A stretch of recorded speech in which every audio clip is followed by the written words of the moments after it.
Hello everyone, नमस्कार, welcome back to my YouTube channel. Market corrective phase में, जैसे last time मैंने बताया था, एक करेक्टिव बेरिश फेज़ में है। अब ये part of stock market investing, you have to go through these phases. अब इसमें कैसे करना है, क्या करना है, एक जैसे मैंने कल बताया था कि we have to try and increase the cash in our portfolios, and उसके बाद फिर पेशेंटली वेट करना है। कहीं ना कहीं मार्केट एक बेस फॉर्म करेगी, या फिर जब मार्केट ऊपर की तरफ आएगी और दोबारा से एवरेजेस जो होती हैं उसको तोड़ना शुरू करेगी, तो हमें पता चल जाएगा कि भी मार्केट ख़त्म हो गई है। इस दौरान आपके लिए एक बहुत अच्छा स्ट्रेटजी रहेगी कि लगातार धीरे धीरे करके हर डिप में आप क्वालिटी बाइंग करते रहे। अब जो क्वालिटी बाइंग है वो दो तरीके से हो सकती है। एक तो अगर आप खुद रिसर्च कर सकते हैं या किसी अच्छे रिसर्च एनालिस्ट को फॉलो कर सकते हैं और उनके स्टॉक आइडियाज़ पिक करते रहें। ईजी सेड देन डन, क्योंकि होता क्या है प्रैक्टिकली, अगर आप कर भी लें, ऐसे कुछ फॉलो कर भी लें, तो कहीं ना कहीं लिंक टूट जाता है। उसको जब थोड़ी उसकी लॉस आता है या कुछ प्रॉफिट आता है, तो उस टाइम एक इमीडिएट एडवाइस चाहिए होता है आपको। वो कहीं ना कहीं आपका लिंक बनाना मुश्किल होता है, क्योंकि ज़्यादातर आप ऑनलाइन या कहीं ऐसे एक रेफरल से बात करके पोर्टफोलियो बनाते हैं। तो इसलिए म्यूचुअल फंड एक बहुत ही अच्छा ऑप्शन है for most of the investors. I am not saying सबका, जिनके पास अपनी रिसर्च कैपेबिलिटी है या ऐसा एक असेस है रिसर्च एनालिस्ट के साथ, तो वो तो डायरेक्ट इक्विटी भी कर सकते हैं। पर ज़्यादातर पब्लिक के पास ऐसी फैसिलिटी नहीं होती, तो इसलिए उन इन्वेस्टर्स के लिए म्यूचुअल फंड ही एक बहुत अच्छा ऑप्शन है। अब मैं आने वाले वीडियोज़ में स्टॉक आइडियाज़ भी डिस्कस करूंगा और बेहतरीन म्यूचुअल फंड स्कीम्स के बारे में भी बात करूंगा।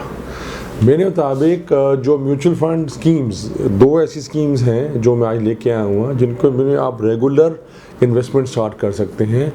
अच्छी बात म्यूचुअल फंड की ये है कि SIP से आप ऑटोमेटिकली एक रेगुलर इन्वेस्टमेंट स्टार्ट कर सकते हैं। होता क्या है कि अगर आप डिसाइड करें कि हर महीने आपने मान लीजिए 20,000 रुपीज़ डालने हैं, अब क्या होगा कि किसी न किसी महीने में आप भूल जाएंगे, क्योंकि कुछ और चीज़ आ जाएगी, या मार्केट बड़ी स्केरी लगेगी, या मार्केट बहुत हाई लगेगी, कुछ ना कुछ हो जाएगा रीज़न, जिसके कारण आप वो जो रिदम है वो निकल जाएगा।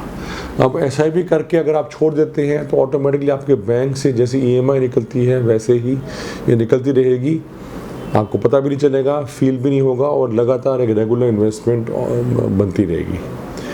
अब इसके एडवांटेजेस बहुत हैं, क्योंकि अगर आप रेगुलरली इन्वेस्ट करेंगे, खास करके अब अगर शुरू करते हैं जब मार्केट ऑलरेडी एक बेरिश फेज़ में है, तो आपकी इन्वेस्टमेंट एक अच्छे एवरेज में होगी।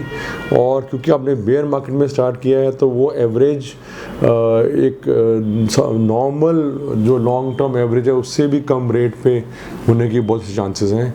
इसलिए जब भी मार्केट ठीक होगी, दोबारा बुल मार्केट आएगी, तो आपके रिटर्न्स बहुत ही फैंटास्टिक होने के चांसेस हैं। अब ये जो दो स्कीम जिसकी बात कर रहा हूँ, और भी स्कीम की बात करूँगा, पर अभी फ़िलहाल ये दो स्कीम्स हैं मेरे सामने जो बहुत ही अच्छी हैं। मैं एक तो सबसे पहला मेरा रिकमेंडेशन होगा पराग पारेख फ्लेक्सी कैपिटल फंड।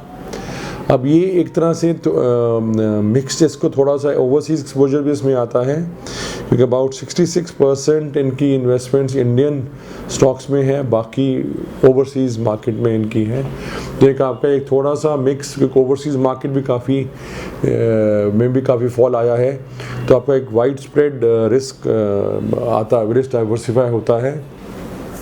और इसमें भी इंडियन स्टॉक्स और ज़्यादातर ओवरसीज स्टॉक्स भी लार्ज कैप हैं। जो इंडियन इन्वेस्टमेंट है 66%, उसके अंदर 50% तो लार्ज कैप ही है, और थोड़ा बहुत 14-15% स्मॉल मिड कैप है। तो लार्ज कैप होने के कारण थोड़ा रिस्क कम है, और वैसे भी डाइवर्सिफाइड है Indian market plus overseas market में, तो रिस्क काफ़ी कम है। 2% इनके चार्जेस हैं, एडमिनिस्ट्रेटिव चार्जेस, जो कि रीज़नेबल हैं, और वो भी अगर आपको इसमें एक तरह से ये एग्जिट लोड लगाते हैं, तो कोशिश ये करनी चाहिए कि 365 डेज़ तक आप बने रहे, ताकि आपका एग्जिट लोड ना लगे। और वो एक तरह से अच्छा भी है कि you are encourage to stay long term. तो एक मेरे मुताबिक काफ़ी अच्छा स्कीम दिस थिंग है। और अगर इसमें ओवरसीज़ अगर डॉलर और अप्रिशिएट करता है जैसे अभी हो रहा है और जैसे अनुमान है, तो उसका भी इसको बेनिफिट मिलेगा आपको। और इसकी अगर आप देखें सामने अब इसकी 1, 3, 5 ईयर रिटर्न्स आ रही हैं, वो बहुत ही इंप्रेसिव हैं। 1 ईयर में 12% तकरीबन, 3 इयर्स में 22% से ऊपर, और 5 साल में 17% से भी ऊपर। AUM भी अच्छा खासा है, 21,900 करोड़ का AUM है, तो काफ़ी लार्ज अच्छा स्टेबल फंड है। रेगुलर आउट परफॉर्मेंस दे रहा है, जैसे हमने देखा कि हर पीरियड में इसकी परफॉर्मेंस अच्छी है। और इसकी मेरे मुताबिक आप इसमें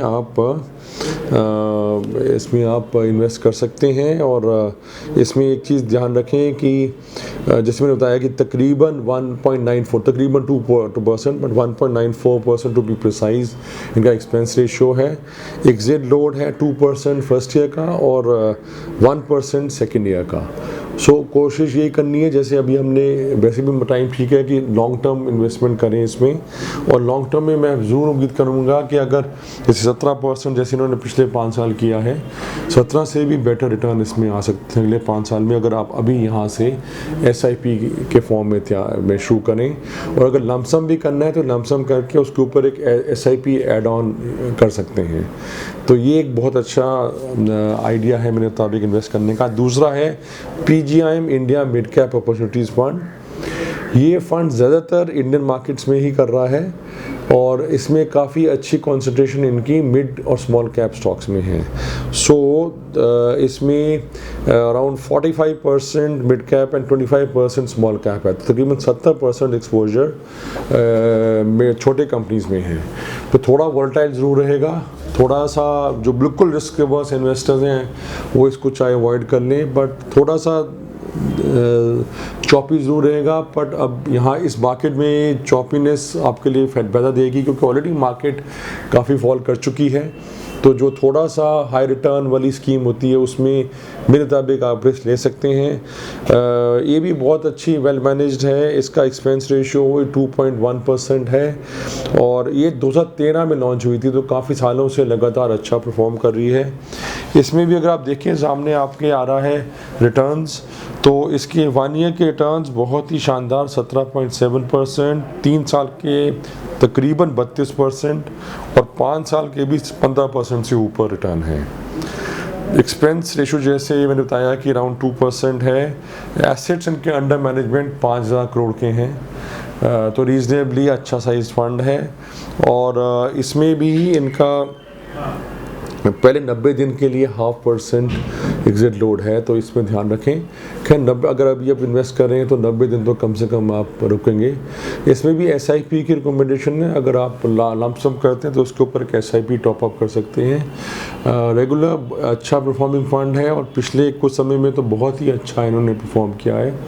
और मेरे मुताबिक यहाँ से ये बहुत अच्छा रिटर्न्स देगा, जैसे 5 साल में इसने 15% से ऊपर दिया है। मेरे मुताबिक ये भी अगले 5 साल में यहाँ से भी बेटर रिटर्न देगा, 15% से भी काफ़ी अच्छे रिटर्न्स देने की क्षमता करता है। तो ये भी मेरी रिकमेंडेशन होगी, 3 to 5 ईयर्स के लिए दोनों स्कीम्स में आप इन्वेस्ट कर सकते हैं। और आने वाले वीडियोज़ में मैं म्यूचुअल फंड आइडियाज़ और म्यूचुअल फंड्स के बारे में जनरल अगर आपका कोई क्वेरी हो तो वो भी आप रेज़ कर सकते हैं, तो इसके बारे में हम डिस्कस करते रहेंगे। Thank you so much for watching my video. नमस्कार।